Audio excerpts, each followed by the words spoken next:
පටන් ගමු බං යාගේ. පටන්. හරි. පිතාගේ පුත්‍රයාගේ සුදු සාන්තුගේ නාමයෙන් ආමෙන්. ප්‍රේමවන්ත සහෝදර සහෝදරියනි මේ මොහොතේදී අපේ ස්වාමීන් වහන්සේගේ බලයට ශුද්ධාත්මයන් වහන්සේගේ වරප්‍රසාදයට අපි මේ මොහොතේදී අපගේ ජීවිත විවර කරමු. මේ හෝරාවක කාලය තුළ අදවසර නියමිතව අප සූදානම්ව සිටින එදිව පූජා යාගේ හරය දැනගන්නට ඒ හරය ගැන ඉගෙන ගන්නට අප සූදානම් වෙන මොහොතේදී ඒ ශුද්ධාත්ම බලය තුළ දෙවියන් වහන්සේගේ වරප්‍රසාදය තුළ හරි නිසි ලෙස අපගේ කිතුණු ජීවිතයේ මුදුන් මල් කඩවන දිව පූජා යාගේ හරය එහි අර්ථය දැනගන්නට අපව මෙහෙයුව මැනව. ඔබ වහන්සේගේ ශුද්ධාත්ම ස්ප්‍රීතුවෙන් අප සියලු දෙනා මේ මොහොතේදී සන්නද්ධ කළ මැනව. පෙම්බර පියාණනි ඔබ වහන්සේගේ පුතුණුවන්ගේ ප්‍රේමේ මහඟු සලකුණු ලෙස සංකේතය ලෙස සිහි වටනය ලෙස අපට දානය කළා වූ ඒ ශුද්ධ දිව පූජා යාගය එහි තිබෙන්නා වූ ගැඹුරු අර්ථය අපට පහදා දුන මැනව. එම ගැඹුරු අර්ථය වඩා අවබෝධ කරගෙන අප සහභාගී වන දිව පූජා යාගයට වඩාත් භක්තියකින් මහත් ඕනෑකමකින් සහභාගී වන්නට මේ හෝරාවේදී අප කරන බෙදා ගැනීම වඩාත් සඵලමත් කළ මැනව. මේකද අපගේ ස්වාමීන් වන ජේසුස් ක්‍රිස්තුස් වහන්සේ දෙසාම ලැබේවා. ආමෙන්. පිතාගේ පුත්‍රයාගේ සුදුසාන්තගේ නාමයෙන් ආමෙන්. ප්‍රේමවන්ත සහෝදර සහෝදරියනි අද දවසේදී මම හිතුවා ඔබත් එක්ක දිව පූජා යාගය ගැන බෙදා ගැනීමක් කරන්න. දිව පූජා යාගය ගැන බෙදා ගැනීමක් කිරීමේ පළමු වශයෙන් මට අවශ්‍ය වුණේ මට හැඟුණේ අද ගොඩක් වෙලාවට දිව පූජාව ගැන අපිට ලොකු හැඟීමක් නැති වෙලා ගිහිල්ලා තියෙනවා. අද විශේෂයෙන්ම දිව පූජාවට යනවට වඩා මිනිස්සු කැමති නුවණට යන්න. අන්තෝනි මුනිඳුර රැගෙනවානේ, සුබස්සේ මුනිඳුර රැගෙනවානේ, වෙන නුවණ වලට ගිහිල්ලා ඒ නුවණ වලට සහභාගී වීමේ දැඩි ආශාවක්. ඒ විතරක් නෙමෙයි දැන් ලංකදී ඉඳන් සුව මෙහෙවල්, ප්‍රශංසාවේ මෙහෙවල් මේ දේවල් වලට මිනිස්සු වඩාත් කැමති දිව පූජාවට වඩා. නමුත් ප්‍රේමවන්තේනි නුවණ වලට බයිබලයේ පදනමක් නැහැ ඇත්තට. නුවණයට බයිබලයේ පදනමක් නැහැ. ප්‍රශංසා මෙහෙයට යම් කිසි බයිබලයේ පදනමක් තිබුණත් ඒ කිසිසේත්ම දිව පූජාව සමග සම කරන්නට බෑ. දැන් බලන්නකෝ ඔබ ලංකාවේ ඉන්නවා නම් ඔබ ලංකාවේ ජීවත් වෙන කාලෙදී ඔබ ගියොත් මීගමේ පල්ලියකට පූජාවකට, කඳානේ පල්ලියේ පූජාවකට, මොරටුව පල්ලියේ පූජාව එකයි වෙනස් වෙන්නේ නැහැ. එකම පූජාව. එකම විදියට යන්නේ. ඇතුල් වීමේ ගීතිකාවක් තියෙනවා. පව් සමාව තිබෙනවා, දේව වචනය තිබෙනවා, දේශනාව තියෙනවා. ඊට පස්සේ විශ්වාසගේ ආඥා තියෙනවා. මේ ආකාරයේ යන ෆෝමැට් එක එකයි. ඒකේ වෙනසක් නැහැ. නමුත් ප්‍රශංසා මෙහෙවල්, සුව මෙහෙවල් දෙක තුනකට ගිහිල්ලා බලන්න. මීගමේ සුව මෙහෙයක් තිබුණොත් ඒක එක විදියක්, කඳානේ තිබුණ එක තව විදියක්, ඒක වත්තල තිබුණ තවත් විදියක්. විවිධාකාර තැන්වල විවිධාකාර විදියට යනවා. එතකොට මම මේ දේ මම යම්කිසි විවේචනයක් ඉදිරිපත් කරනට වඩා මම මේ දේවල් පැහැදිලි කරද්දී දිව පූජා ගැන පැහැදිලි කරද්දී ඔබ තේරුම් ගනී කොයිතරම් මේකේ කොයිතරම් හොඳ අර්ථයක් ලස්සන අර්ථයක් තියෙනවද කියන දේ ඔබම තෝරා අවබෝධ කරගනි. ඒ අද දවසේදී මම මුලින්ම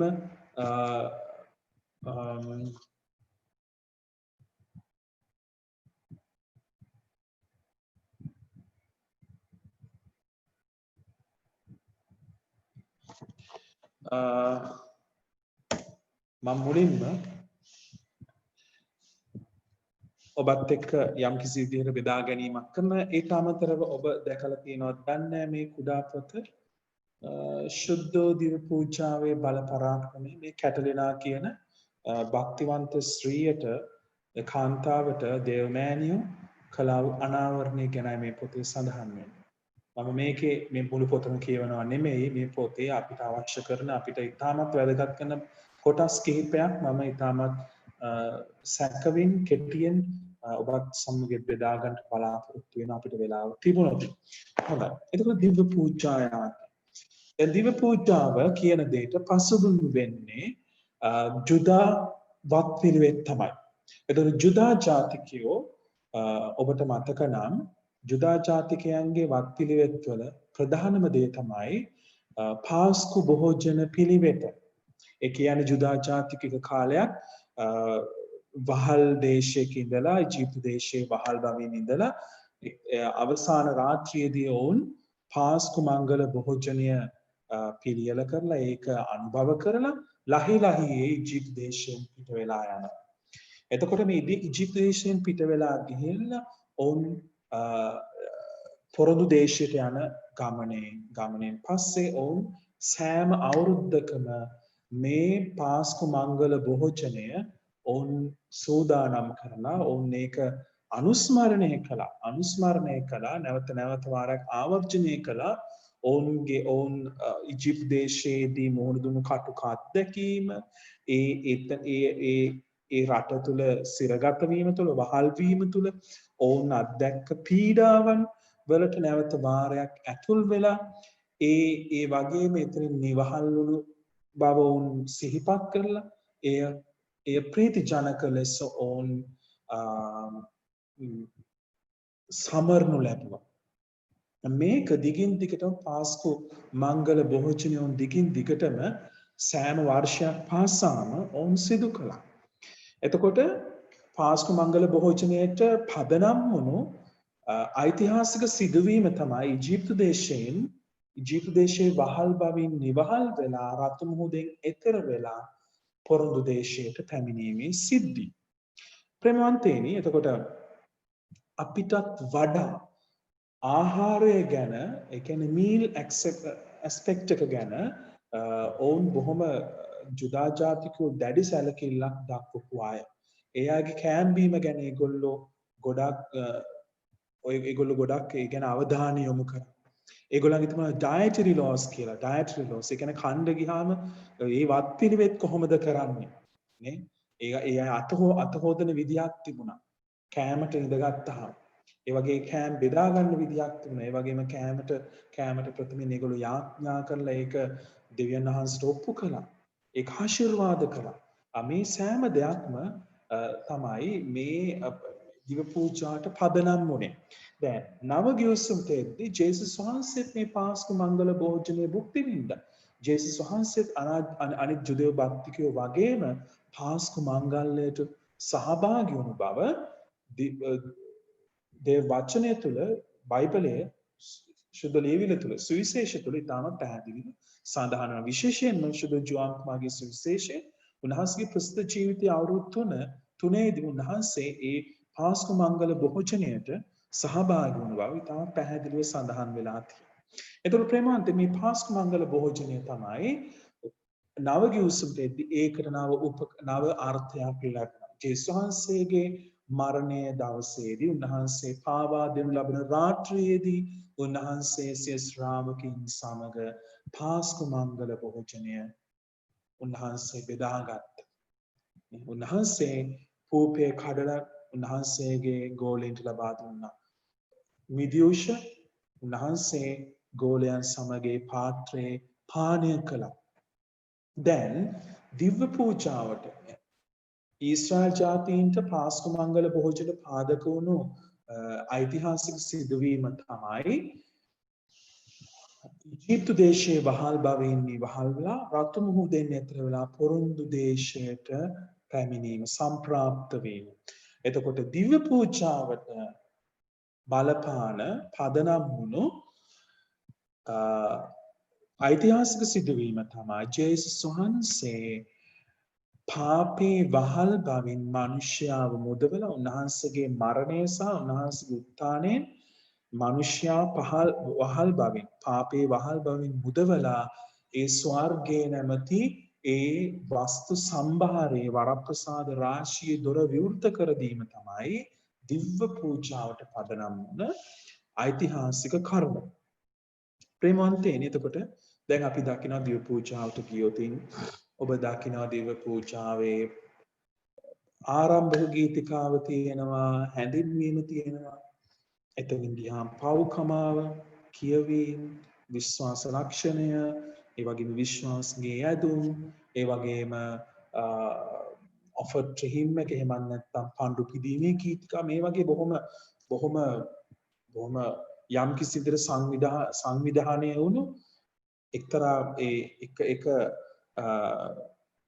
විදිහකටයි එක සංයුතියකටයි දිව පූජාව හැඩ ගැහිලා තියෙන්නේ.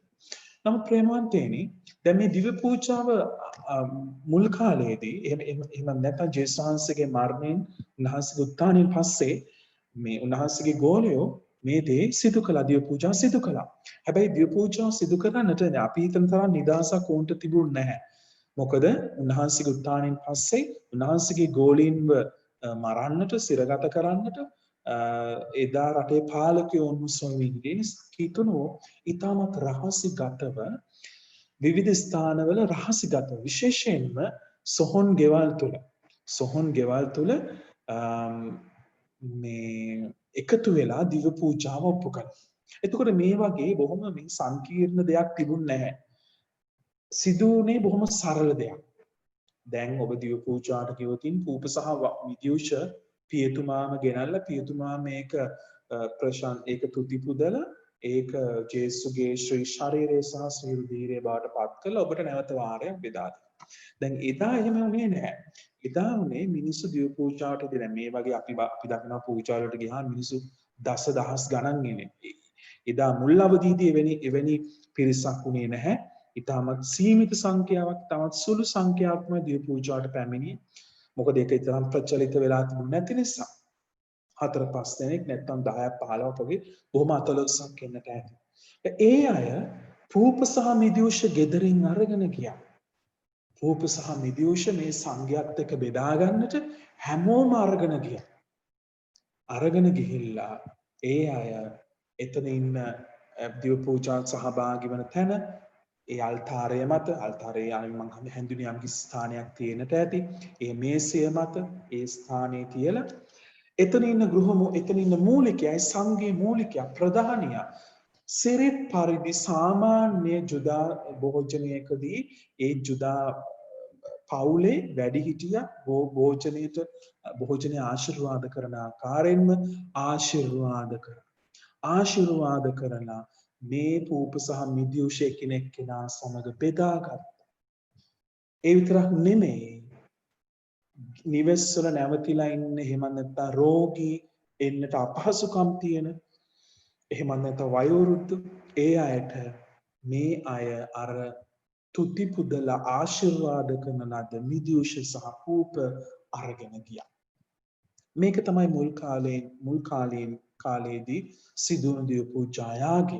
ප්‍රේමවන්තයනි උන්වහන්සේ අපට මෙය සිහිවීම පිණිස කරන්නට උන්වහන්සේ අපිට අණ කළා. මම කියවන්නම් කොරින්ති 1 කොරින්ති පාල්තුමන් විසින් කොරින්තියන් ලියන ලද පළවෙනි ලිපියේ 11 වෙනි පරිච්ඡේදයේ 23 සිට මම කියවන්නම්. මා ඔබට ඉගැන්වූ මේ පිළිවෙතම සමිඳානන් වහන්සේගෙන් මම ලැබුණු පාල්තුමා කියන්නේ. එනම් ස්වාමීන් වහන්සේ පාවා දෙනු ලැබූ රාත්‍රියේදී රොටියක් රැගෙන ස්තුති කොට කඩා මේ ඔබ උදෙසා දෙන මාගේ ශරීරය මා සිහි කිරීම පිණිස මෙය කරන්නයි වදාළසේක. එලෙසම රාත්‍රියේ කෑමෙන් පසු කුසලානද රැගෙන මේ කුසලාන මාගේ රුධිරයෙන් පිහිටුවන නව කිවිසුමය. යම් පමණ වර ඔබ මේ පානය කරන්නද එපමණ වර මා සිහි කිරීම පිණිස කරන්නයි වදාළසේක.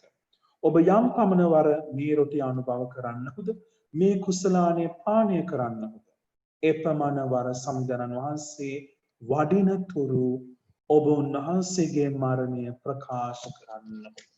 ප්‍රේමවන්තයනි එතකොට මේක සිහි කිරීම ගැන මම යම් කිසි විදිහකට ඔබත් එක්ක තව ඒක ටිකක් මීට වඩා ගැඹුරින් කියන්නම්. දැන් බලන්න දිව පූජාවට අපි වචන කිහිපයක් යොදව ගන්න. සිංහල භාෂාව යම් සමහර වෙලාවට ඒ තරම් terms නැති වෙන්න පුළුවන්. නම් ඉංග්‍රීසි භාෂාවෙන් මේකට ගොඩාක් යෙදුම් තිබෙනවා. දැන් අපි කියනවා මේකට යූකරිස්ට් කියන. යූකරිස්ට් යූකරිස්ට් කියන එකේ තේරුම තමයි ඒක ග්‍රීක භාෂාවෙන් එන වචන යූකරිස්ටීන්. යූකරිස්ටීන් නැත්නම් ඉයුලොජීන්. ඉයුලොජීන් නැත්නම් යූකරිස්ටීන් කියලා කියන්නේ තුති පිදීම. ප්‍රශංසා කිරීම. ප්‍රේමවන්තයන් දැන් අපි වෙනමම හදාගෙන තියෙන ප්‍රශංසාවේ මෙහෙවල්. ඒ ප්‍රශංසා මෙහෙවල් වෙනම තියෙන්නේ. ප්‍රේමවන්තයන් දිව්‍ය පූජා ප්‍රශංසාවේ මෙහෙයක් තමයි. දිව්‍ය පූජා තරම් තවත් ප්‍රශංසාවක් නැහැ. ඒක තමයි දැන් ප්‍රශංසාව කිව්වහම අපේ ඔළුවට යන දේ තමයි අපි අප්පුඩි ගහලා සින්දු කියලා ගිටාර් ගහලා බෙර ගහලා රබන් ගහලා අත් දෙක උඩ දාලා නටන එක. එහෙම නෙමෙයි. ඒක බොහොම ප්‍රාථමික විදිහට ප්‍රශංසාව අවබෝධ කරගන්න තත්ත්වයක්. ප්‍රශංසා කිරීම අපි හදවතින්ම කළ යුතු දෙයක්. අපි හදවතින්ම කළ යුතු දෙයක්. ඒක යූකරිස්ටින් කියලා කියන දිව්‍ය පූජා. හරි දිව පූජාවේදී අපි විශේෂයෙන්ම තුති පිදීමක් කරනවා. ප්‍රශංසා කිරීමක් කරනවා. ඒ වගේම අපි කියනවා සමිඳානන් වහන්සේගේ භෝජන මංගල්‍ය. The Lord's Supper. The Lord's Supper. එතකොට අපි දකිනවා එලිතරව පොතේ සඳහන් වෙනවා ඒවිට දේවදූතයා මට කතා කොට බැටළු පෝතකයන්ගේ සරණ මංගල භෝජනට කැඳවුම් ලැබුවෝ භාග්‍යවන්තයෝ යයි කියා ලියන්නයි කිය දෙවියන් වහන්සේගේ මේ වචන සත්‍යයයි තවදුරටත් වූ කීය. එතකොට අපි මේකට කියනවා සමිදානන් වහන්සේගේ භෝජන මංගල්‍ය. ඒක ප්‍රීතියෙන් පිරුණු මොහොතක්. හරි බැටළු පෝතකයන්ගේ සරණ බැඳුම් මංගල්‍ය. එතකොට මේක ප්‍රීතිය අපි දන්නවා සාමාන්‍යයෙන් විවාහ මංගල්‍යයකට විවාහ මංගල භෝජනයක් කියලා කියන්නේ ඒකී තවත් ප්‍රීති ජනක මංගල භෝජනයක්. අපි දිය පූජාට කියනවා ස්වාමීන් වහන්සේගේ භෝජන මංගල්‍ය කියලා. ඒ වගේම කියනවා මේකට පූප කැඩීම කියලා. ප්‍රේමවන්තයනි. මුල් කිතුණු සංඝ කලේ පූප කැඩීම. එතනදී අපි අත්දකිනවා සාංගිකත්වය. අපි එකම පූපේ කඩාගෙන යනවා. දැන් බලන්න බොහොම සරල දෙයක් ගමු අපි මේ දිය පූජා ගැන කතා කරන තවදුරටත් බොහොම පැහැදිලිව සාබෝධ කර ඔබ ඉන්න කාර්යාලය. එහෙම නැත්නම් ඔබට මතක නම් ඔබගේ පාසල යන අවධියේදී ඔබ මොකද කරන්නේ? ඔබ විවේක කාලය තුලදී සමහර රට ගෙදරින් ගෙන කෑම ඔබ ඔබගේ සහෝදර සහය මැද මිත්‍රයොත් එක්ක මිතුරියන් එක්ක බෙදා ගන්නවා. ඒක අපි අර අපිට ලොකු හැඟීමක් නැති වුණත් ඒකේ ලොකු අර්ථයක් තියෙනවා. ඒකේ ලොකු අර්ථයක් තියෙනවා. ඒ කියන්නේ මම අනිත් කෙනා එක්ක මම ගේන පොල් සම්බෝලයි පානුයි හරි සීනි සම්බෝලයි හරි පානුයි හරි බත් එකත් එක්කන පරිප්පුයි සම්බෝලයි හරි තව කෙනෙක් එක්ක බෙදා ගන්නවා කියලා කියන්නේ මම ඒගොල්ලොත් එක්ක දැඩි මිත්‍රශීලීකමකින් ජීවත් වෙනවා. අපි අතර ලොකු අපි කවදාවත් කතා කරන්නේ නැති මිතුරෙක් එක්ක අපි කෑම බෙදා ගන්න නෑනේ. නේ අපි අඳුරන්නේ නැති කෙනෙක් එක්ක කෑම බෙදා ගන්නෙත් නෑ. අපි කෑම බෙදාගන්නේ අපිත් එක්ක දැඩි ලෙස මිත්‍රකමින් මිත්‍රශීලීත්වයෙන් ඉන්න අයත් එක්කයි. එතකොට breaking of the bread කිව්වහම අපි මේ පූප කැඩීම තුල මේ දිය පූජාවට සහභාගී වෙන සංඝයාත් එක්ක දැඩි සහෝදර ප්‍රේමයකින් අපි බැඳිලා ඉන්නේ. ඒකයි ඒකින් අදහස් කරන්නේ. ඒ වගේම තමයි Eucharistic assembly අපි කවදාවත් දිය පූජා ප්‍රේමවන්තයනි මිනිස්සු නැතුව සිද්ධ කරන්නේ නැහැ. දිව පූජාවක් සැබෑ ලෙස අර්ථාන්විත වෙන්නට නම් ජනතාවනතු දිව පූජාන් සිදු කරන අවස්ථාවක් නැතුව නෙමෙයි. එහෙම කරන්න තියෙන අවස්ථාවන් අපිට එහෙම කරන්න සමහර අවස්ථාවන්දී සිදු වෙනවා. නමුත් සැබෑ ලෙස ඒක වඩාත් අර්ථාන්විත වෙන්නේ යූකරිස්ටික් ඇසෙම්බලි දිව සප්‍රසාදීය සංඝයක් එක්ක දිව පූජාව ඔප්පු කරද්දී. ඒ කියන්නේ ගිහි ජනතාවත් එක්ක.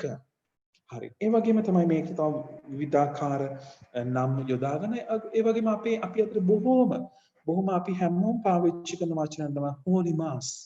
මාස් එක නේ. අපි හැමෝම කියන මාස්. මොකද්ද මාස් කියන්නේ?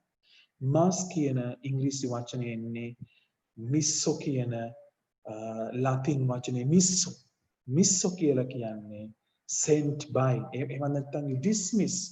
ඔබව යවනවා යම් කිසි දෙයක් සඳහා යවනවා. මිස්සෝ කියන එකේ තේරුම ඒක.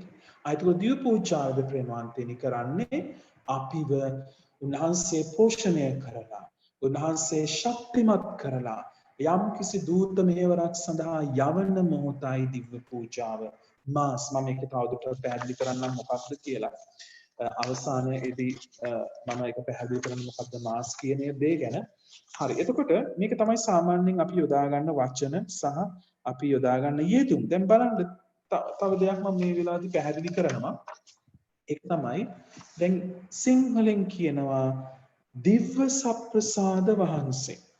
දිව්‍ය සප්‍රසාද වහන්සේ. දැන් මේක අපේ ගරු පියතුමන්ලා ඇතුළු බොහෝම ගෞරවාන්විතව සිහි කරන අපගේ දහම් පාසල් ගුරුවරු මේක විවිධාකාර ස්ථානවලදී වැරදි විදිහට කියලා දීලා. අද ඕනම ගිහිල්ලා දහම් ගුරුවරුන් අහන්න දිව්‍ය සප්‍රසාද වහන්සේ. මොකක්ද දිව්‍ය සප්‍රසාදය කියලා කියන්නේ? මොකක්ද මේකේ තේරුම? ගොඩක් අය ළමයින්ට කියලා දෙනවා. වරප්‍රසාද 7ක් තියෙනවා. දිව්‍ය පූජා වරප්‍රසාද 7ක් තියෙනවා. ඒක තමයි දිව්‍ය සප්‍රසාදය කියලා. දැන් මොකද්ද වරප්‍රසාද 7 කියලා කියන්නේ කවුරුත් දන්නේ නැහැ කියන. අපේ ගරු පියතුමන්ලා අපවා මේ විදිහට උගන්වන අවස්ථාවක් තියෙනවා. ඒක වැරදි. මම කියන්නම් මම ඒක හරියට ඔයගොල්ලෝ මේ මගේ කතාවේ ගොඩාක් දේවල් ඔබට අමතක වෙන්න පුළුවන්. මේ දේ විතරක් අමතක කරන්නට එපා. දිව්‍ය සප්‍රසාද වහන්සේ. මොකක්ද මේකේ තේරුම? මේකට තියෙන ලස්සන තේරුමක් වෙනවාන්ති. හරි ලස්සනයි මේකේ තේරුම. හරි දිව්‍ය. දිව්‍ය කියන එක අපි දන්නවා. දිව්‍ය කියලා කියන්නේ දෙවියන් වහන්සේට අයිති. එහෙම නැත්නම් ස්වර්ගයට අයිති. එහෙම නැත්නම් දිව්‍යමය කියන අර්ථයයි ඒකේ තියෙන්නේ. සත් ප්‍රසාද වහන්සේ. සත් කියලා කියන්නේ මොකක්ද? දැන් ගොඩක් වෙලාවට මේක ඉන්ටර්ප්‍රිට් කරනවා හත කියලා. සත් කියන එකේ හත කියන අර්ථය තියෙනව නැතුව නෙමෙයි. නමුත් මේ ටර්ම් එක ඇතුලේ මේ යෙදුම ඇතුලේ සත් කියලා කියන්නේ හත නෙමෙයි. අපි තව දෙයක් අපි සත් කියේදී තව දෙයක් අපිට මතක් වෙනවා. ඒක තමයි සත්පුරුෂය. ජුසේතුමා සත්පුරුෂයෙකු බැවින්. ජුසේතුමා සත්පුරුෂයෙක්. සත්පුරුෂයෙක් කියලා කියන්නේ ශුද්ධවන්ත කෙනෙක්, ධර්මිෂ්ඨ කෙනෙක්. එතකොට සත් කියන එකේ තේරුම තමයි ශුද්ධ වූ, ශුද්ධවන්ත. සත් ප්‍රසාද. ප්‍රසාද කියලා කියන්නේ ප්‍රසාදය කියලා කියන්නේ ත්‍යාගය. මේ ප්‍රසාදය කියලා කියන්නේ ත්‍යාගය. තවත් වචනයක් ඔය ඇතුලේ තියෙන ප්‍රසාද කියන එක ඇතුලේ. ඒ තමයි සාදම්. සාදම් කියලා කියන්නේ සංස්කෘතික වචනයක්. මොකද සාදම් කියන එකේ තේරුම? සාදම් කියන එකේ තේරුම තමයි කෑම. කෑම. ආහාර. දැන් බලන්න. එතකොට දිව්‍ය සප්‍රසාදය කියලා කියන්නේ මොකක්ද? දෙවියන් වහන්සේට අයත් උන්වහන්සේ ත්‍යාගයක් කොට දෙන ශුද්ධ වූ ආහාරය. හරිනේ? දෙවියන් වහන්සේට අයත් උන්වහන්සේ ත්‍යාගයක් ලෙස ලබා දෙන ශුද්ධ වූ ආහාරය තමයි දිව්‍ය සප්‍රසාදය කියලා කියන්නේ. නැත්නම් දිව්‍ය සප්‍රසාද වහන්සේ කියලා කියන්නේ. එතකොට ප්‍රේමවන්තයනි උන්වහන්සේ අපිට දෙන ආහාරයක්. ඒක ශුද්ධ වූ ආහාරයක්. ඒක උන්වහන්සේට අයිති ආහාරයක්. අපිට ආහාරය ලැබෙන්නේ දිව්‍ය පූජාව තුළයි.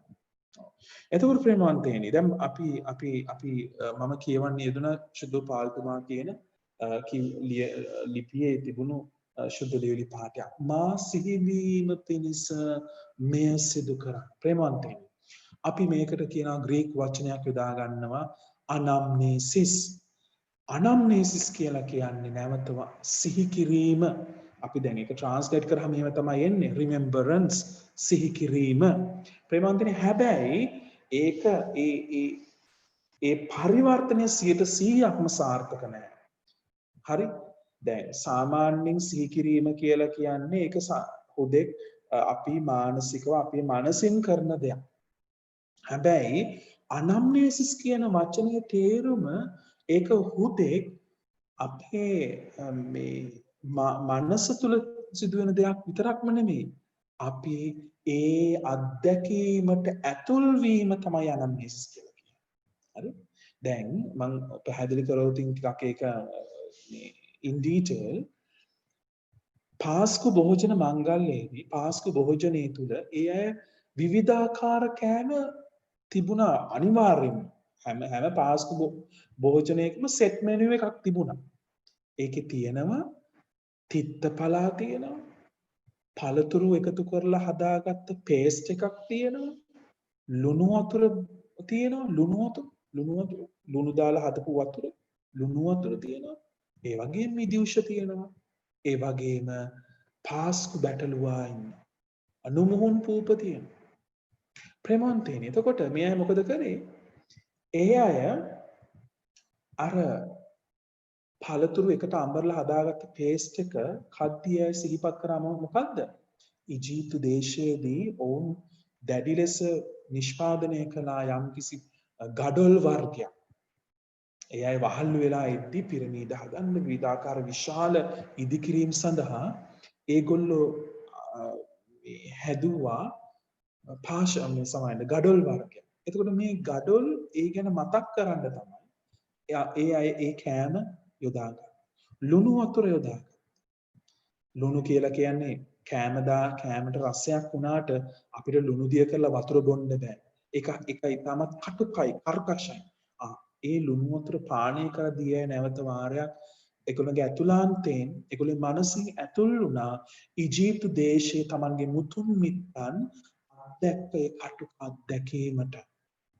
ඒ වගේම තිත්තපලා සමග නොමුහුන් රොටි ඒගොල්ලෝ අනුභව කරද්දී බැටළුවත් එක්ක ඒගොල්ලෝ නැවත වාරයක් එදා රාත්‍රියේදී ඊජිප්තු දේශයෙන් පලා යාම ඒ දෙයට ඒ අත්දැකීමට ඒ අතීත අත්දැකීමට වර්තමානයේදී ඇතුල් වුණා.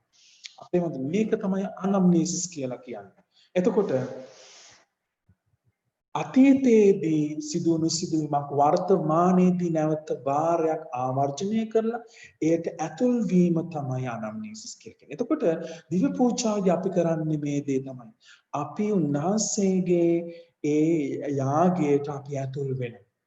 උන්වහන්සේගේ යාගයට අපි ඇතුල් වෙනවා. උන්වහන්සේගේ දුක් විඳීම මරණය උත්ථානය කියන ඒ අභිරහසට අපි ඇතුල් වීම තමයි අනම්නේසිස් කියලා කියන්නේ.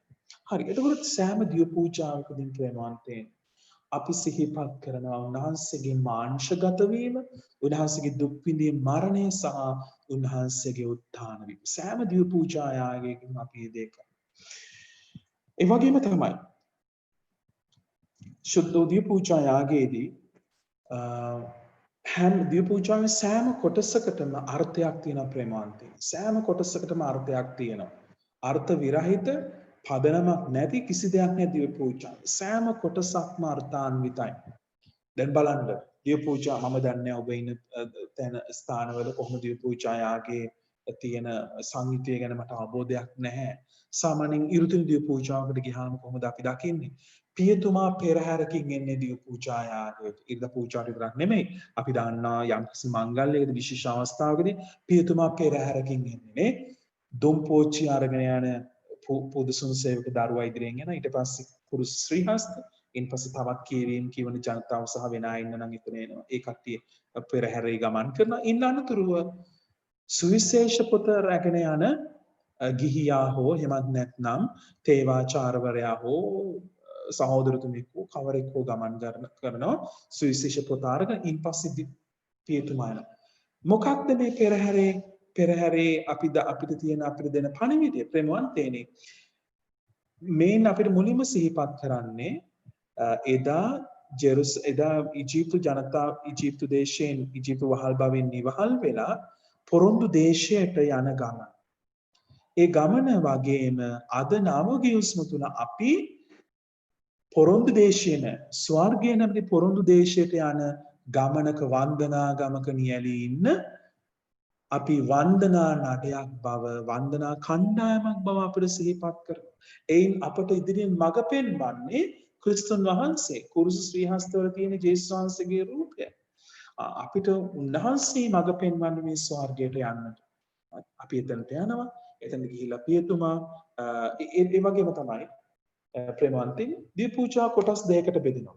පළවෙනි කොටස තමයි දේව වචනයේ පිළිවෙත, ඒ වගේම දිව සප්‍රසාදයේ පිළිවෙත. දැන් මේ පෙරහැරේ අවසානයෙන්ම ඉන්නේ පියතුමාට ඉදිරියෙන් සුවිශේෂ පොත රැගත් තැනැත්තා. එතකොට දේව වචනයේ පිළිවෙත සංකේතවත් කරන සුවිශේෂ පොතෙන් දිව සප්‍රසාදයේ කොට සංකේතවත් කරන්නේ පියතුමයි. හරි. එතකොට මේ දෙන්න අතර වෙන කවුරුත් නෑ. අපි කියන ඒකේ ඉන්සෙපරබිලිටි එක පෙන්නන්න තමයි ඒ දෙක කිසිසේත්ම වෙන් කළ නොහැකි බව පෙන්වීම තමයි ඒ දෙදෙනා එක ළඟින්ම ගමන් කරන්නේ. දැන් දිව පූජාවෙන් පියතුමා පුදුසුනට ඇතුල් වෙනවා. පුදුසුනට ඇතුල් වුණාන් පස්සේ උන්වහන්සේ එතන තියෙන කුරුසෙට නමස්කාර කරලා පියතුමා ගිහිල්ලා අල්තාරයේ සිප වැළඳ ගන්න. ප්‍රේමවන්තයනි මේකේ ලස්සන සංකේතයක් තියෙනවා. පුරාණ ගිවිසුමේ පුද පූජා පැවැත්තුවා. හරි? එතකොට පූජකයා ඉන්නවා. පූජා කරන යාගයක් තිබෙනවා. ඒක තමයි පාස්කු බැටළුවා වෙන සමාන. බැටළුවෙක් වෙන්නට පුළුවන්. එහෙම නැත්නම් ගවයෙක් වෙන්නට පුළුවන්. වෙන යම් සතෙක් නොකලල් සතෙක් වෙන්නට පුළුවන්. ජෙරුසලම් දේවාලිකාවේ දවන යාග ඔප්පු කරේ යම් පූජකයා ඒ වගේම යාගයක් වෙනම තිබුණා. මම සඳහන් කළා වගේ තිරිසන් සතෙක්, නිකලල් තිරිසන් සතෙක්. ඒ වගේම යාගය ඔප්පු කරන මේසයක් තිබුණා. එහෙම නැත්නම් පුදසුණක් තිබුණා. මේ තුන් දෙනා කොටස් තුනක්. නමුත් ප්‍රේමවන්තයනි දිව පූජාවේ තුල පූජකයා, යාගය, අල්තාරය එක්කෙනයි. තුන් දෙනෙක් නෙමෙයි. ඒ තමයි ජේසුස් වහන්සේ. පියතුමා ලස්සන ඇඳුමක් ඇඳලා පියතුමා එනවා. පියතුමා නෙමෙයි දිව පූජා තුල ඉන්නේ. එතන ඉන්නේ ජේසුස් වහන්සේ. අල්තාරයෙන් අදහස් කරන්නේ ජේසුස් වහන්සේගේ ශරීරය. අල්තාරයෙන් සඳහන් කරන්නේ සංකේතවත් කරන්නේ ජේසුස් වහන්සේ. ඒ වගේම පූප සහ මිදේෂන් සංකේතවත් කරන්නේ ජේසුස් වහන්සේ. ඒ නිසා තමයි අල්තාරයට අපි දැන් අපේ ජනවන්දනාව අපි උගන්වනවා කවදාවත් අල්තාර උඩ මල් තියන්න එපා. ජේසුගේ ශරීරය උඩ මල් තියන්න එපා. සමහර අය මල් තියලා එන ගහලා ඩ්‍රොයින් පින් ගහලා එක දේවල් කරනවා. ඒ දේ කරන්න එපා. ඒක වැරදි. අපි කියන්නේ පොල් තෙල් පහන් පමණයි තියන්නට පුළුවන් අල්තාරය උඩ. එතකොට ජේසුස් වහන්සේ තමයි පූජකයා, උන්වහන්සේ තමයි යාගය, උන්වහන්සේ තමයි පුදසුන. එතකොට මේ තුන් දෙනාම එක්කෙනෙක්. පුරාණ ගිවිසුමේ මේ කොටස් තුනක්. නමුත් මේ අංග තුන වනව ගිවිසුම තුළ ජේසුස් වහන්සේ උන්වහන්සේගේ කුරුසේ යාගය තුලින් උන්වහන්සේ එක්කෙනෙක් බවට පත් කරලා තියෙනවා. ප්‍රේමවන්තයනි ඒ වගේම තමයි දිව පූජාවේ ඉතාමත් වැදගත් ඒ කොටස් දෙකම වැදගත්. දේ වචනේ කොටස සහ දිවසප්‍රසාදයේ කොටස. ගොඩක් අය මම දන්නේ ඔබ ඉන්න ස්ථානයේ කොයි ආකාරයෙන් මේ දේ සිදු වෙනවද කියලා. ගොඩක් අය දිව පූජාවට එනවා දේව වාක්‍යයේ කොටස අවසන් වුණායින් පස්සේ. අයලා දිවසප්‍රසාද වහන්සේ ලබනවා. ඒ දේ කරන්නට බෑ. ඒ දේ වැරදි. අඩුම තරමේ සුවිශේෂයටවත් සහභාගී වෙන්න ඕන. ඔබ යම් කිසි විදියකට ප්‍රමාද වීමකින් දිව පූජාට ගියොතින් සුවිශේෂයෙන් පස්සේ ඔබට සාමාන්‍ය දිවසප්‍රසාද වහන්සේ ලැබී නැහැකි. ඒ දේ කරන්නට එපා. මොකද උන්වහන්සේ අපිව කොටස් ආකාර දෙකකින් පෝෂණය කරනවා. එකක් තමයි උන්වහන්සේගේ වචනයෙන්, අනිත් දේ තමයි උන්වහන්සේගේ ශරීරයෙන් සහ උන්වහන්සේගේ රුධිරයෙන්. ඒ පෝෂණය ලැබීම ඉතාමත් වැදගත්. ඒ වගේම තමයි ප්‍රේමාන්තේනි මම මේ වෙලාවේදී යම් කිසි විදිහකට ඔබත් එක්ක බෙදා ගන්නට කැමැති මම මුලින් සඳහන් කළ ආකාරයටම මේ කැටලිනා කියන භක්තිවන්ත ස්ත්‍රියගේ මේ අනාවරණය වීම මම ඒකේ කොටස් කිහිපයක් ඔබත් සමග බෙදා ගන්නවා. මේක අපිට හොඳයි, මේක ඔබට දෙන්න පුළුවන් නම් හොඳයි කියලා මම හිතනවා. මම දන්නේ කොයිතරම් දුරට ප්‍රායෝගිකද කියන්න මම දන්නේ නැහැ. මාගා පොත් නම් තියෙනවා අප දෙන්නට පුළුවන් අවශ්‍ය ඔබට ගෙන්න ගන්න විදිහ කියනවා නම් ඔබට ඒ දේ කරන්න පුළුවන්. හරි. මේ කැටලිනා කියන මේ ධර්මදාන දූත සමාජිකාව දේවමෑණියන්ගේ මංගලම් කියන දවසේ මංගල්‍යය සඳහා දිව පූජාවට නික්ම යනවා. ඒ දිව පූජාවට ගිය අවස්ථාවේ දේවමෑණියෝ ඇයට කතා කරනවා. ඇයට යම් කිසි විදිහකට දර්ශනය වෙනවා. මේ අනාවරණේ නැහැ දේවමෑණියෝ ඇත්තටම ස්වරූපේ ඒ දේවමෑණියන්ගේ ස්වරූපයෙන්ම දර්ශන වුණාද කියන්නේ දන්නේ නැහැ. නමුත් යම් කිසි විදිහකට දර්ශනය වීමක් වෙලා තිබෙනවා. දැන් බලන්න දැන් දේවමෑණියෝ කතා කරනවා. අද ඔබට ඉගෙනීමේ දිනයයි. ඔබ සාමදාන විසුද්ධ දිව පූජායාගයට සහභාගී වන්න. මෙහිදී ඔබ අත්දකින්නට යන දේ මුළු මිනිස් සංහතිය සමග බෙදා ගන්න. මෙහි තේරුම අපැහැදිලිව මා සසල වුවත් ඉතා සාවධානව සිටින්න මම උත්සාහ කළා. අගරදුගුරුතුමා දිය පූජාව ආරම්භුවා. පශ්චාත්තාපක පිළිවෙතේදී දේවාම්මා මට මෙසේ පැවසුවා. ස්වාමීන් වහන්සේ විරුද්ධව කළා වූ වැරදි වලට මුළු හදින්ම සමාව අයදින්න එවිට නිසි අන්දමින් මෙම ශුද්ධෝදිය පූජා යාගයට සහභාගී වන්නට ඔබට හැකි වේවි. ඊයේ හවස මම පාපුච්චාරණය කළානේ. ඒ නිසා මම ඉන්නේ වරප්‍රසාද තත්වයකයි සිටුවා. දැන් අපි දන්නවා දිය පූජාව ආරම්භයේදීම පියතුමා මනස්ථාපනයට ඔබ කැඳවනවා. දැන් කැටරිනා හිතනවා මම ඊයේ පාපුච්චාරණය කරා මට දැන් පවු නැහැ. මම ඉන්නේ වරප්‍රසාදයක තත්වයයි කියලා. ඇය ඒක යම්කිසි විදියකට මග ඇරීමක් කළා. එනොසලකා හැරියා. එවිට මාරියතුමි මෙසේ පැවසුවා. ඊයේ සවස පටන් ඔබ මේ වනතෙක් දෙවියන් වහන්සේට විරුද්ධව පවු නොකළා යයි ඔබ සිතනවාද? මම මතක් කරන්නම්. ඔබ මෙහි එනට පිටත් වෙද්දී ගෙදර සිටින දැරිය ඔබ වෙතට පැමිණ යමක් අසන්නට තැත් කරන විට ඔබේ දැරියට කරුණාවෙන් කතා කළේ නැහැ. අතරමඟදී බස් රථයක් ලිස්සා ගොස් ඔබ කිට්ටුවට ආ විට ශුද්ධෝදය පූජා යාගයට සූදානම් වෙමින් පැමිණෙනවා වෙනුවට රේදුරාට ඔබ බැන වැදුනා. ඔබ කරුණාවන්ත නොවී ඉවසිලිවන්ත නොවී සාමය නැති කරගෙන ඔබ ශුද්ධෝදය පූජා යාගයට පැමිණියේද ඇතුල් වීමේ පෙරහැර ආරම්භ කළාට පසුවයි. ඔබ ඊට සහභාගී වන්නට යන්නේ පෙර සූදානමක් නැතිවයි. එවිට කැටරිනා තවත් දේවල් කියන්නේ පාමෑණින් මට ලැජ්ජයි මට කනගාටුයි පැවසුණා. ප්‍රිමන්ති දිය පූජාවට පැමිණිදි සූදානමින් පැමිණෙන. ඒක ඉතාමත් වැදගත්. අඩුම තරමේ විනාඩි 5කට කලින් දිය පූජාවට පැමිණලා ඔබ වාඩි වෙන ස්ථානයට ගිහිල්ලා ඔබගේ සිත එකලස් කරගෙන ඒ දිය පූජා යාගයට නිසිලෙස සූදානම් වෙන එක ඉතාමත් වැදගත්. ඒ වගේම තමයි පශ්චාත්තාපික පිළිවෙතට ඔබට ආරාධනා කළාම ඔබගේ පාපය සිහිපත් කරන්න. මම මේ දේ බෙදාගත්තා. පාපය කියලා කියන්නේ වැරදි දෙයක් කිරීම පමණක් නෙමෙයි. යහපත් දෙයක් නොකිරීමත් පාපයක්. යහපත් දෙයක් නොකිරීමත් පාපයක්. ඒ නිසා ඒ දවසේදී ඔබ වැරදි කරලා නැති වෙනවා. නමුත් ඔබට මගහැරෙන බොහෝ යහපත් දේවල් දවසක තියෙන්නට පුළුවන්.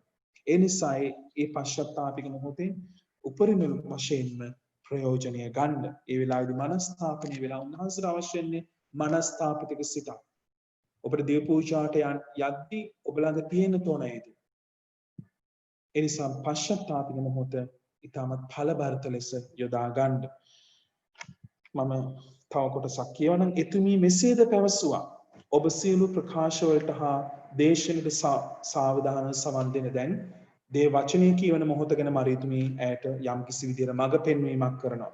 දේ වචන ඵල නොදරා ආපසු නොයන බව ශුද්ධෝ බයිබලයේ ප්‍රකාශ කරන බව මතක තබා ගන්න.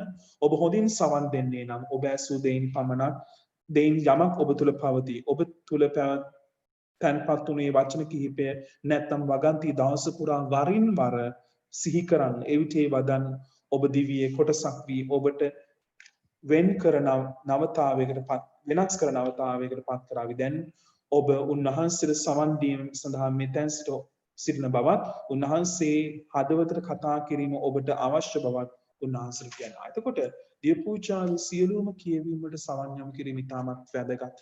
ඒ දේවල් හැකිතාක් දුරට මෙනෙහි කරන්න. අපි දන්නවා මනුෂ්‍ය දුර්ලභකම් නිසා අපිට බෑ පූජාවේ කියන සෑම දෙයක්ම අපිට මතක තියාගන්න බැරි වෙනවා. නමුත් යම් කිසි දෙයක් එක වචනයක් අයිති කරගන්න උත්සාහ කරන සෑම දිය පූජා යාගයකදී දැන් සමහර අය දිනපතා දිය පූජාට සහභාගී වෙනවා. දැන් සමහර වෙලාවට හිතෙන්නට පුළුවන් ඇයි අපි එහෙම කරන්නේ ඒකින් තියෙන ඵලය මොකක්ද කියලා. මේක මම කතන්දරයක් කියන්නම්. එක්තරා පුද්ගලෙක් පියතුමා ළඟට එනවා. ටිකක් වයසක පුද්ගලෙක් පියතුමා ළඟට ඇවිල්ලා කියන ෆාදර් මම හැමදාම දිය පූජාවට එනවා. මට දැන් හිතෙනවා ඒක පළක් නැති වැඩක් කියලා. ඒක තේරුමක් නැති වැඩක් කියලා. මොකද මේ මන් දැන් අවුරුදු 30ක් තිස්සේ දිය පූජාවට එනවා. ඒ අවුරුදු 30 පුරාවට මම කියවීම බොහෝමයකට ඇහුම්කන් දුන්නා. දේශනා ගොඩකට ඇහුම්කන් දුන්නා. මගේ හිතේවත් මගේ මනසේවත් මේ විදිහේ කිසිම දෙයක් නැහැ. ඒ නිසා මම හිතනවා දිය පූජාවට හැමදාම පැමිණෙන එක පළක් නැහැ කියලා. එතකොට පියතුමා අහනවා ඔබ විවාහකයෙක්ද? මේ පුද්ගලයා කියනවා ඔව් මම විවාහකයෙක්. ඔබ දැන් විවාහ වෙලා කොච්චර කාලද? මම දැන් විවාහ වෙලා අවුරුදු 25ක් විතර වෙනවා. එතකොට මේ පියතුමා අහනවා ඔබගේ ඔබ දවසකට වේල් 3ක් ආහාර ගන්නවා නම් ඒ වේල් 3 කවුද ඒ අවුරුදු 25 තුල ඔබට හදලා දුන්නේ? ඔබ කියනවා මගේ බිරිඳයි මට කෑම හදලා දුන්නේ. පියතුමා අහනවා ඒ අවුරුදු 25 ෙදිම ඔබ ආහාරයට ගත්ත ආහාර පාන ඔබට දැන් කියන්න පුළුවන්ද? ඒ අවුරුදු 25ේම දිනපතා ගත්ත ආහාර පාන ඔබට මේකයි අහවල් දවසේ රැයට කෑවේ මේක. එහෙම නැතුව වැඩි ආයතක් නෙමෙයි දැන් සතියකට කලින් ඉරිද දවසේ ඔබ ආහාරයට ගත්තේ රැයට කෑවේ මොනවද? දුදේට දවල්ට කෑවේ මොනවද කියලා ඔබට කියන්න පුළුවන්. මේ පුද්ගලයා කියන නෑ ෆාදර්. මට එහෙම මතකයක් නෑ. එහෙම කියන්න බෑ. එහෙම කියන්න බෑ කාට. පියතුමා කියනවා ඒක හරි. ඔබ ආහාරයට ගත්තු දේ ඔබට මතක නැති වුණත් ඒ සෑම ආහාර වේලක්ම මේ තාක් ඔබව ජීවත් කරවන්නට ඔබ පෝෂණය කරනවා. ප්‍රේමවන්තයනි. ඔබ දිය පූජාට කියලා යමක් අයිති කරගන්න උත්සාහ කරන ඒක අමතක වුණත් ඔබගේ ආත්මය ජේසුගේ ශ්‍රී ශරීරයෙන් සහ ශ්‍රී රුධිරයෙන් ඔබ පෝෂණය කරනවා. ඔබට වචනය අමතක වෙන්න පුළුවන්. නමුත් ඔබට උන්වහන්සේ දෙන ශ්‍රී ශරීරය සහ ශ්‍රී රුධිරය පෝෂණය කරන උන්වහන්සේ කියනවානේ මාගේ ශරීරය අනුභව කරන මාගේ රුධිරය පානය කරන තැනැත්තේ මැරුණා ජීවත් වන්නේ. එයා කවදාවත් මැරෙන්නේ නැහැ. මොකද එයාගේ ආත්මය උන්වහන්සේත් සමග සදාකල් ජීවත් වෙනවා. ඒ නිසා දිනපතා මම දැන් ඔබ ඉන්න ස්ථානයේ යන ඔබට දිනපතා දිය පූජාට යන්නේ හැකියාවක් නැහැ. යම්කිසි විදිහකට ඔබට එවැනි අවකාශයක් ලැබුණොත් දිය පූජාට යන්න ඒක ලොකු භාග්‍යයක්. ඒක ලොකු භාග්‍යයක්. ප්‍රේමවන්තේනි ඉරිදා දිය පූජාවට එන අයට වඩා දිනපතා දිය පූජාවට එන අයයි ඇත්තටම භක්තියකින් සහ ඕනකමකින් දිය පූජාවට එන්නේ. ඉරිදට එන අය ගොඩක් වෙලාට එන්නේ හුදෙක් ඒ නායුක්තියෙන් ගැලවෙන්නට පමණයි. නමුත් දිනපතා දිය පූජාට එන කෙනා බොහෝ වෙලාට දිය පූජාට එන්නේ උවමනාවකින් කැමැත්තකින් යම්කිසි විදියකට දිය පූජාවේ ඇතුළේ තියෙන ගැඹුරු දැනගැනීම දැඩි ආශාවකින් එන්නේ. එහෙමත් නැත්නම් බොහොම සරල හේතුව වෙන්නට පුළුවන්. එයාට දිය පූජාට ගියේ නැත්නම් දැනෙන්න පටන් ගන්නවා අයියෝ මට දිය පූජාට ගියේ නෑනේ මම දිය පූජාට යන්න. ඒකත් ලොකු දෙයක්. සමහර වෙලාවට අපිට ඉරිදා දිය පූජාට ගියත් දැනෙන්නේ තේ ඉන්නවා. එහෙම අය ඉන්නවා අපිට ඕන තරම්. අපේ බොහෝ තරුණ තරුණිය ඉරිදා දිය පූජාට ගියත් දැනෙන්නේ නැහැ ඒක. ඒකයි තමත් බරපතල තත්ත්වයක්. ඒ නිසා දිය පූජාට යන්න සෑම දිය පූජාවකම ඔබ පෝෂණය කරන එක්තරා ශුද්ධවන්තයෙක් පවසනවා ඔබ මැරුණයින් පස්සේ ඔප්පු කරන ඔබගේ ආත්මය වෙනින් ඔප්පු කරන දිය පූජාවන් දහසකට වඩා වටිනවා ඔබ ජීවත් වෙලා ඉද්දී සහභාගී වෙන එක දිය පූජාවක්. ඔබ දැන් ඔබගේ මියගිය දෙමාපියෝ වෙනුවෙන් දිය පූජාවන් ඔප්පු කරනවානේ. ඒ වගේ කවදා හරි අපි හැමෝම ওই ගමන යන්න එපා. අපි හැමෝම මැරෙනවා. මැරුණාම වෙන අය අපි වෙනුවෙන් දිය පූජාවන් ඔප්පු කරනවා. ඒ ශුද්ධවන්තයා කියනවා විශුද්ධවන්තගේ නම මතක නැහැ. ඒ ශුද්ධවන්තයා කියනවා ඔබගේ මරණයෙන් පස්සේ ඔබට ඔබ වෙනුවෙන් ඔප්පු කරන දිය පූජාවන් 1000කට වඩා ඔබ ජීවත් වෙලා ඉද්දී යන එක දිය පූජාවක් වටිනවා. ඒ නිසා ප්‍රේමවන්තයන් දිය පූජාවට යන්න අවකාශ ලැබෙන සෑම මොහොතකදී මේ පැය භාගය කැප කළ දිය පූජාවට යන්න කිතාමත් වටිනවා. ඒක ඔබ අනාගතයට කරන ඉතිරි කිරීමක්.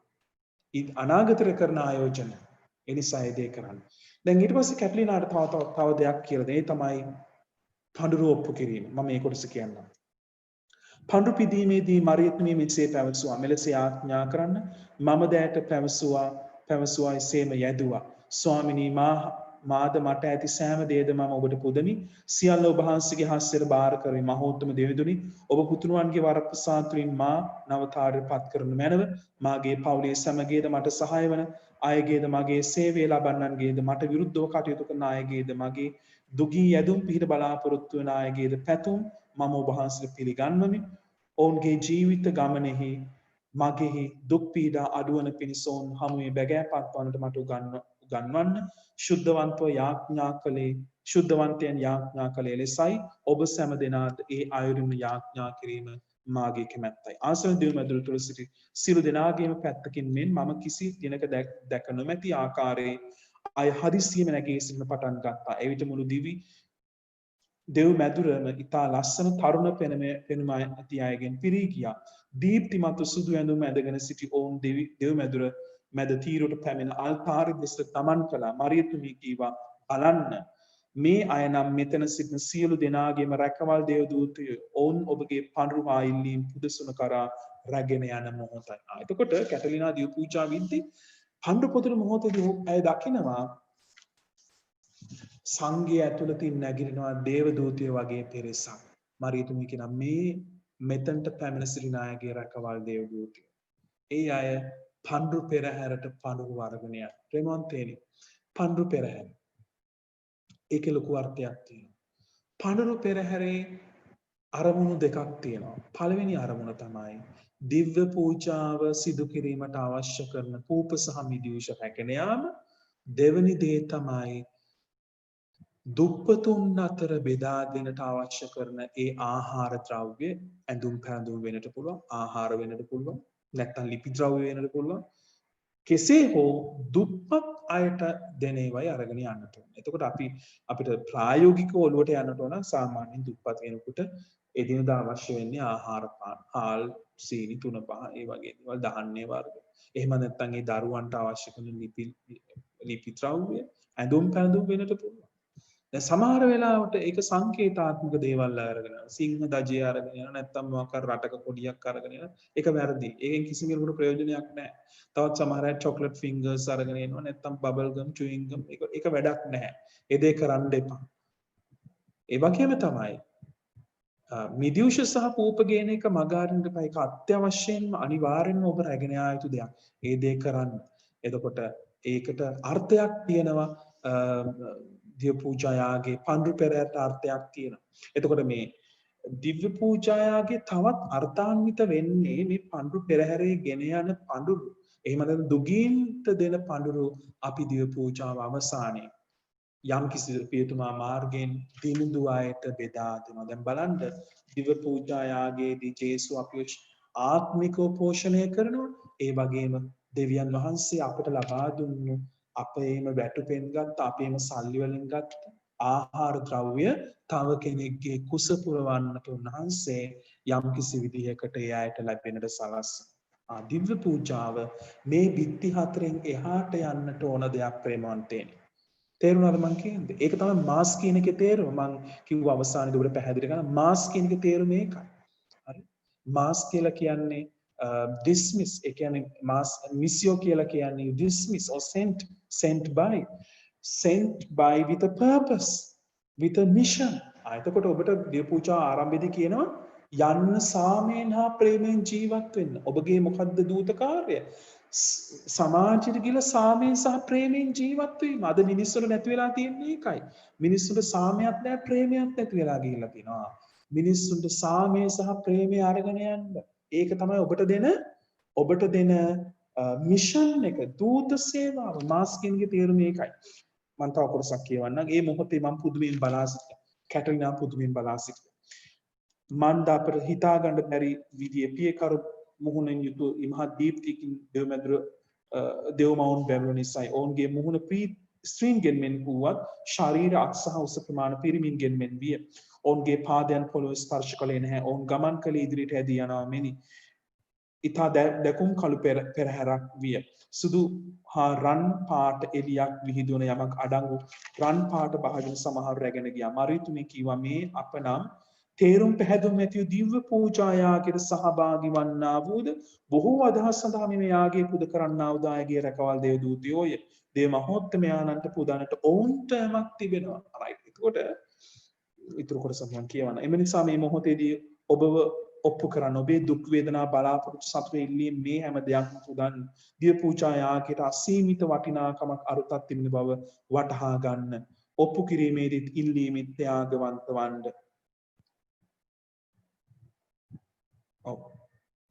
ප්‍රේමවන්තිනි, එතකොට අපි දකින අපි එතුමා පූප සහ මිදිවුෂ එකින් එක අරගෙන ඉහළට ඔසවලා යම් කිසි විදිහට තුතිපිදීමක් කරනවා.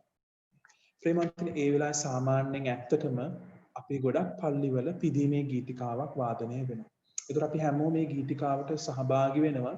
අපි සමහර වෙලා ඒකින් වෙන්නේ අර පියතුමා ඔප්පු කරන දෙයට සහභාගී වෙන්නේ නැහැ. ඇත්තම කියනවා නම් අපි අර පිදීමේ ගීතිකාව හදවතින් කියන්නෙත් නැති තත්වයක ඉන්නේ.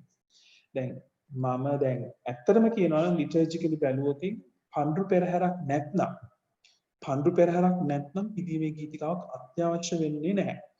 ඒ වෙලාවේදී අපිට පුළුවන් නිහඬව පියතුමා එක්කනේ පියතුමා කියන දෙවියන්ගේ ඔබ වහන්සේ පුද කරන මේ පූපය ඔබ වහන්සේගේ මහත් දයන ලබා ගන්න මනුෂ්‍යයාගේ පොළවේ මනුෂ්‍යගේ ශ්‍රමයෙන් සහ පොළවේ සරුසා ඵලදාවෙන් ගන්න ඔබ වහන්සේට ප්‍රශංසා වේවා.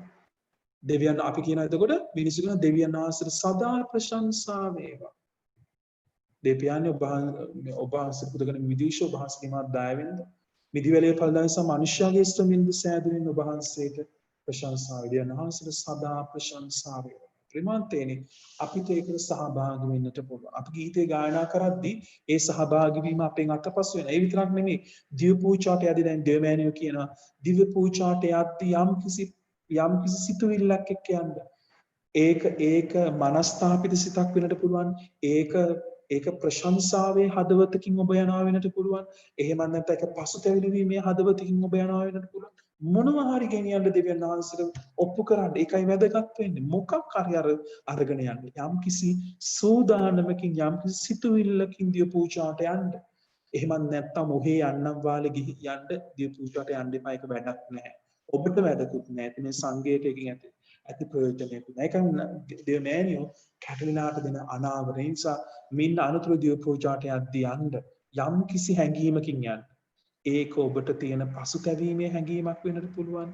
ඒක ඔබ තුළ තියෙන ප්‍රශංසාවේ ත්‍යාගශීලීකමේ හැඟීමක් වෙන්නට පුළුවන්. මොනියම් හෝ දෙයක් අරගෙන යන්න දෙවියන් වහන්සේට දෙන්න.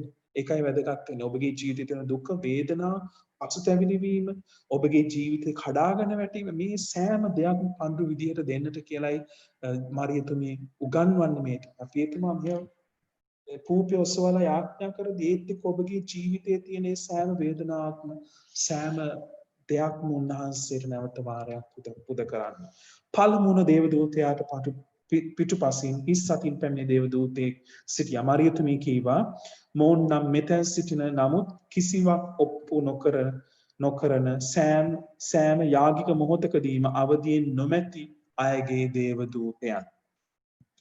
පෙරහැර අවසානයේ දේවදූතයන් මදක් කනගාටුවෙන් මෙන් සිටියා. වුන් යාඥා කරන අයුරින් දෙනෙත් බිම හරවාගෙන දෙයක් එක් කරගෙන සිටියා. මරියතුමි ප්‍රසෝ මේ තමයි අකමැත්තෙන් හෝ කාගේ හෝ බල කිරීමෙන් හෝ ණයුක්තියක් ලෙස හෝ මෙතෙන්ට පැමිණි අයගේ රැකවල් දේවදූතයන් පුදුසුන කරාගෙන යනට ඔවුන්ට Tamanගේ ඇදුම් හැරෙන්න වෙනත් කිසිවක් නැති නිසා ඔවුන් කනගාටුවෙන් සිටිනවා.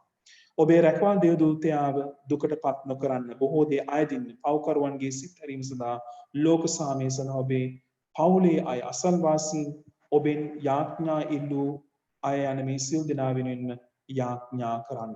මතක තබා ගන්න දෙවියන් වහන්සේට ප්‍රසන්නතම යාගය නම් ඔබේ ජීවිත පිදීමයි. දිව්‍ය පූජාව තුළ වඩාත් අර්ථවත් වෙන්නේ මගේ ජීවිතය එයට මුසු කරොත් පමණයි. එහෙම නැත්නම් දිව්‍ය පූජා යාගයෙන් මට කිසිම සෙත් සාන්තියක් ලැබෙන්නේ නැහැ. එවිට උන්වහන්සේ තම වහන්සේගේ වරප්‍රසාද වලින් ඔබ නවතාවට පත් කරන්නාහ. දෙවියන් වහන්සේට පුදන්න ඔබට ඇත්තේ කුමක්ද? කිසිත් නැතිකම හා පාපී බව නොවේ.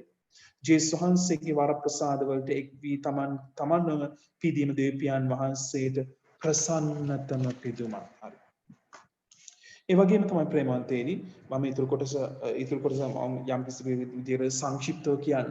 ඊට පස්සේ කැරලිනා දකින්න පියතුමා දැන් ඕන දිව්‍ය අභිරහස් කරන මොහොත.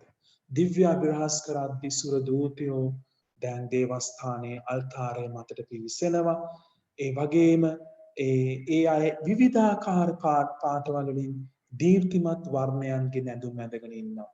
දේවදූතයෝ ඉන්නවා, තව කොටසක් ඉන්නවා මේ වගේ ඇඳුම් ඇඳගත් අය. ඒ වගේම දෙවමෑණියෝ දන ගහගෙන පියතුමාට පිටුපසින් ඉන්නවා. දෙවමෑණියෝ කියනවා දෙවමෑණියෝ පවා එතන නමස් දන ගහගෙන ඉන්නවා. දෙවමෑණියෝ කැටලිනාට කියනවා පියතුමෙකුට ලැබිලා තියෙන වරප්‍රසාදයේ ඒ භාග්‍ය මට මගේ පුතා මටවත් දීලා නැහැ. උන්වහන්සේගේ මේ පූපය සහ මිදියුෂ උන්වහන්සේගේ ජේසුගේ සැබෑ ශරීරය සහ රුධීරය බවට පත් කිරීමේ බලය ඒ වාසනාවන්තකම දීලා තියෙන පියතුමෙක්ට. ඒක මරියතුමීටවත් දීලා නැහැ. ඒ නිසා මම මේ පියතුමා ඉදිරියේ මම දනින් වැටිලා ඉන්නවා. එතකොට කැරලිනා අහනවා මේ එක එක විදිය වර්ණවත් ඇඳුම් ඇඳගත් අය කවුද? එතකොට මරියතුමී කියනවා මේ තමයි මෙලොව ජීවත් වෙලා දැහැමි විදිහට ජීවත් වෙලා දැන් ස්වර්ගීය සැප විඳින ස්වර්ගීය ජනතාව. ඒ වගේම ඊටමත් දුඹුරු පැහැති ඇඳුම් ඇඳගෙන අය තවත් කට්ටියක් අල්තාරයෙන් පහළ ඉන්නවා කැටලිනා දකිනවා. ඒ අය ගැන මරියතුමි කියන මේ අය තමයි ශුද්ධ ගිනිස්ථානය ඔබගේ යාඥා ආයතනා. ප්‍රේමවන්තයිනි එතකොට දිව්‍ය පූජායාගයේදී කොටස් තුනක් දිව්‍ය පූජායාගයට සහභාගී වෙනවා. අපිට ඒ කොටස් තුනෙන් දෙකක් අපේ ඇස් වලට පේන්නේ නැහැ. ස්වර්ගීය ජනතාව අපිට පේන්නේ නැහැ. ඒ කියන්නේ ජයග්‍රාහී සභාව, ඒ වගේම දුක් විඳින සභාව අපිට පේන්නේ නැහැ. නමුත් ඒ සභාවල් දෙකම මේ සෑම දිව්‍ය පූජා යාගයකදීම ජීවමාන වෙතන ඉන්නවා. ඒ නිසා ඔබ දිව්‍ය පූජාවේදී හුදෙක් ඔබ විතරක් නෙමෙයි ඔබ දිව්‍ය පූජාවට සහභාගී වෙන්නේ ශුද්ධෝත්‍රීත්වය දේව දූතයෝ ශුද්ධවන්තයෝ ඔබගේම සහෝදර සහෝදරියෝ මේ ලෝකේ ජීවත් වෙන අය ඒ වගේම ශුද්ධ ගිනිස්ථානයේ ඉන්න අයත් එක්කයි දිව පූජාවට සහභාගී වන්නේ. ඊට පස්සේ අපි දකිනවා සාමය පැතීම. සාමය පැතීමේදී නේ අපි සාමය පතන්නේ ඔබට සාමය වේවා ඔබට සාමය වේවා. මොකද්ද මේකේ තේරුම? ප්‍රේමන්තේනි මේක අපේ ජුදා සංස්කෘතියෙන් එන දෙයක්. ඒ අය හැම වෙලාවෙම ග්‍රීට් කරා කෙනෙක් කෙනාට කොහොමද? ශාලොම් අලෙහිම් ශාලොම් අලෙහිම් ඔබට සාමය වේවා. කෙනෙක් කියවම ශාලොම් අලෙහිම් අලිත් එක්කෙනා කියන අලෙහිම් ශාලොම් ඔබට සාමය වේවා. ඔබටත් සාමය වේවා. දැන් බලන්න ජේසුස් වහන්සේ මේ විදිහට නෙමෙයිද උත්ථානයෙන් පස්සේ දර්ශනය වුණාම අපොස්තලවරුන්ට සාමය පැතුවේ. ඔබට ශාන්තිය වේවා. ශාලොම් අලෙහිම් ප්‍රේමන්තේනි මුස්ලිම් අය ග්‍රීට් කරනවානේ සලාම් අලයිකුම්. සලාම් අලයිකුම් කියන්නේ මේක ඔබට සාමය වේවා. ප්‍රේමන්තේනි සාමය කියන්නේ මොකක්ද? අපි යුද්ධයත් එක්ක බැටකාව මිනිස්සුන්ද අපිට මතක් වෙන්නේ යුද්ධකින් පස්සේ ලැබෙන සාමය නෑ. ඒක නෙමෙයි. ඒක නෙමෙයි සාමය කියලා කියන්නේ. යුද්ධකින් පස්සේ ලැබෙන දෙයක් නෙමෙයි සාමය කියලා කියන්නේ. සාමය කියලා කියන්නේ ප්‍රේමවන්තේනි සාමය පතද්දී එකේ ගැඹුරු අර්ථය තමයි ඔබට අද දවසේදී දුක්ඛම් කටළු වලින් තොර වේදනාවෙන් තොර වූ සාමයෙන් පිරි දවසක් වේ. ඔබට ඒ සාමය ලැබේවා ප්‍රේමන්තේනි. අපි දවසක් ගත කරනවා නම් වේදනාවක් නේද දුක්ඛම් කටළු නැති බලාපොරොත්තු සුන්න වුණු දවසක් නෑ. ඒක සාමයෙන් පිරිච්ච දවසක් නෙමෙයි නේ. අපි කැමතිනේ දුක වේදනාව නැති දවසක් ගත කරන්න අපි කැමතිනේ. හරි? කරදර නැති දුක් දුම්නස් නැති අභියෝග නැති මේ බලාපොරොත්තු සුන්වීමක් නැති දවසක් අපි ආසයි සාමයේ සමාදානයේ පිළි දවසට. එතකොට අපි එකිනෙක කෙනාට සාමයේ පතද්දී ඔබ එකිනෙක කෙනාට සාමයේ පතද්දී ඒ හැඟීමෙන් සාමයේ පතන ඔබට අද දවසේදී කිසිම ශාරීරික වේදනාවක් රෝගයකින් තොරව අද ඔබට ලස්සන දවසක් වේවා කියලා ප්‍රාර්ථනා කරන්න. ඒ සිතුවිල්ල කොච්චර ලස්සනද ඒ දේ කරන්න.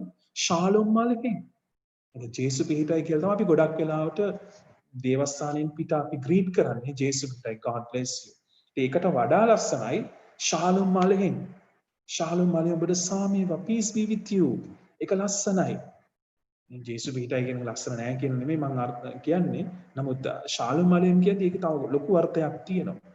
එතකොට ඔබට සාමය වේවා. සාමය පතද්දී ඒ හදවතින්ම ඒ සිතුවිල්ලෙන් සාමය පතන ඔබට අද කිසිම ලෙඩක් දුකක් නැති වේදනාවක් නැති දවසක් වේවා. මොහොතක් ලැබේවා. ඒක ඉතාමත් ලස්සන දෙයක් ඒ දේ කරන්න. ඒ වගේම තමයි අපි දකිනවා දිවසප්‍රසාද වහන්සේ ලබන මොහොතේ කැටලිනාට යම්කිසි අනාවරණයක් වෙනවා දේව මෑණියෝ. කැටලිනාවෙන් දිවසප්‍රසාද වහන්සේ ලබලා දන ගහගෙන ඉද්දී ඇයට දේව මෑණියෝ අසන්නට සලස්සනවා. ඇය ළඟ ඉන්න තවත් දිවසප්‍රසාද වහන්සේ ලැබූ කාන්තාවගේ ආඥාව. මොකද්ද මේ කාන්තාව කරන ආඥාව? ජේසුස් වහන්සේ කියනවා අනේ ස්වාමීනි මගේ මේ තාම කුලී නිවසේ කුලිය ගෙවා ගන්න බැරුව ගියා. කම්ප්ලේන්ස් ගොඩාක් දිවසප්‍රසාදී ජේසුට කියනවා. දිවසප්‍රසාද ජේසුස් වහන්සේ මරියතුමී කැටලිනාට කියන බලන්න මේ තැනැත්තිය මගෙන් ලැබුව මේ භෝජනය ගැන කිසිම තුතිපිදීමක් නැතිව මේ දේවල් විතරක් මට ඉදිරිපත් කරනවා. ප්‍රේමවන්තයනි ඔබගේ ජීවිතයේ දෙවියන් වහන්සේගෙන් නොලැබුණු දේවල් වලට ආඩපලි කියනවා වෙනුවට සෑම දිව පූජා යාගයකදී උන්වහන්සේගෙන් ලබන ශ්‍රී ශරීරයේ ශ්‍රී රුධිරයේ උදෙසා ස්තුතිවන්ත වෙන්න. ඒකයි වැදගත් වෙන්නේ. ස්තුතිවන්ත ඒකයි ඊටමත් වැදගත් දෙයක්. ඉතින් දිව පූජාව තුල අපිට බොහෝ දේවල් තියෙනවා කතා කරන්න. ඒ වගේම තමයි මම ඔබට කිව්වා දිව පූජාව කියලා කියන මාස් කියලා කියන දිව පූජාව මේ බිත්ති හතරෙන් විතරක් කොටු වෙන එකක් නෙමෙයි. දිව්‍ය පූජාවයි බිත්ති හතරෙන් එහාට යන්නට ඕන. ඒක තමයි සැබෑ දිව්‍ය පූජාව. දැන් බලන්න ඔබට ඔබ මතක තියාගන්න සෑම දිව්‍ය පූජා යාගයකදී උන්වහන්සේ ඔබට ජේසුව දෙන්නට කලින් යම් කිසි දෙයක් කියන මෙන්න දේවාජ බාලකයන් මොකක්ද පෙන්වන්නේ? දෙකට කඩපු කෝපයක් මෙන්න දේවාජ බාලකයන්. මෙන්න ලොවේ පවන තනන් වහන්සේ. උන්වහන්සේගේ භෝජක කන්වන දුභාග්‍යවන්තයෝ. ප්‍රේමාන්තේනි ජේසුස් වහන්සේ ජීවිතය කඩලා බිඳලා දැම්මා. සුභසිත වෙනුවෙන් ජනතා සුභසිත වෙනුවෙන් උන්වහන්සේ ජීවිතේ කඩා බිඳ දැම්මා. උන්වහන්සේට ආරාධනා කරනවා ඔබත් ඒසේම කරන්න. ඔබත් ඒ විදිහටම ජීවත් වෙන්න. ඒකයි සැබෑ දිව්‍ය යාගය. ප්‍රේමාන්තේනි ඔබට දිව්‍ය පූජාවට එන්න නැතුව ඔබට ඔබගේ ජීවිතේ කඩා බිඳ දැමන්නට බැහැ. ඔබ දිව්‍ය පූජාවට එන්න නැතුව එවැනි දෙයක් කළත් ඒකේ ප්‍රයෝජනයක් නැහැ. දිව්‍ය පූජාවට එන්න ජේසුස් වහන්සේ මෙන් ඔබගේ ජීවිතය අනිත් අයගේ ජීවිත රසවත් කරන්න අනිත් අයගේ ජීවිතයට ප්‍රේමය සමාදානය අරගෙන යන්නට කටයුතු කරන්න. ඒ වෙනුවෙන් ඔබට කැඩෙන්න බිඳෙන්නට වෙනවා. ජේසුස් කැඩුනා බිඳුනා ඔබත් ඒ විදිහටම කැඩෙන්න බිඳින්න. ඒක තමයි මගේ ජීවිතයේ වෙන සැබෑ යාගය. නේ අපි දැන් දිව්‍ය පූජාව කරන්නේ ජේසුස් වහන්සේගේ යාග වීම අපි කරන්නේ. ඒ යාගයට අපේ ජීවිත මුසු කරනවා. එහෙනම් පිටත සමාජය තුලත් අපි මේ දේ කරනවා. ඒක තමයි මාස් කියන එකේ තේරුම. ඔබ ජීවත් වෙන්නේ නිසා, ඔබ කිතුණුවෙක් වෙන්නේ නිසා ඒ දේ කරන්නේ. ඉතින් දිව්‍ය පූජාව ගැන යම් කිසි විදිහකට ඔබට ආලෝකයක් ලැබෙන්නට ඇති කියලා මම විශ්වාස කරනවා. දිව්‍ය පූජාවට වඩා භක්තියෙන් සහභාගී වීමට නම් ඔබ වඩා දිව්‍ය පූජාව ගැන අධ්‍යයනය කළ යුතුයි.